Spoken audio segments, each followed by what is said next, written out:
بچے کی ولادت کے بعد عورتیں 40 دن تک غسل نہیں کرتی، روزہ نہیں رکھتی، نمازیں نہیں پڑھتی، اس بارے میں قرآن و حدیث کا کیا حکم ہے؟ بچے کی ولادت ڈیلیوری کے بعد جو عورت کو بلڈ خون آتا ہے تو اسے نفاس کہا جاتا ہے۔ نفاس کی اکثر مدت، زیادہ سے زیادہ جو مدت ہے وہ 40 دن تک ہے،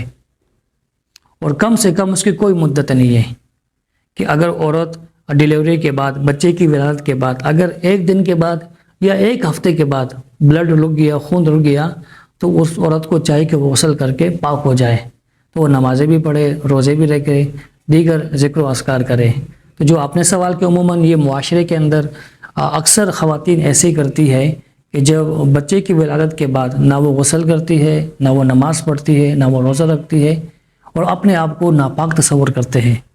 تو شرعی مسئلہ یہ ہے کہ اگر ڈیلیوری کے بعد خون جاری ہے، اگر 40 دن تک خون آتا رہتا ہے تو پھر تو ٹھیک ہے، وہ غسل نہ کرے، نمازیں نہ پڑھے۔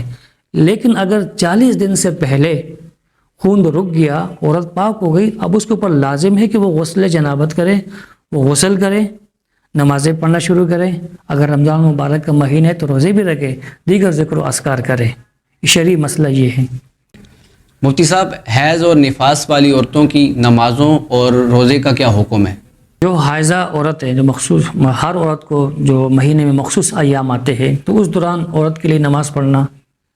اور روزہ رکھنا یہ حرام ہے، منع ہے۔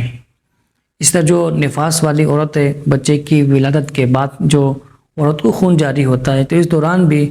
اس عورت پر نماز پڑھنا، روزے رکھنا، قرآن کی تلاوت کرنا یہ حرام اور منع ہے۔ لیکن جب وہ پاک ہو جائے، اب مخصوص ایام گزر گئے، تو پاک ہونے کے بعد عورت کو چاہیے کہ وہ روزوں کی قضا کرے، اور نمازیں اس سے معاف ہے، نمازوں کی قضا نہیں ہے۔ مثلا رمضان المبارک کا مہینہ ہے، ابھی رمضان المبارک آنے والا ہے، تو جو خواتین ہیں ان کے مخصوص ایام آئیں گے، یا بچے کی ولادت ہوئی، تو اب اس دوران تو وہ نماز نہیں پڑھ سکتی، روزہ نہیں رکھ سکتی، لیکن پاک ہونے کے بعد حکم یہ ہے کہ وہ روزوں کی قضا کرے گی، نمازیں اس پر معاف ہے، نمازوں کی قضا نہیں ہے۔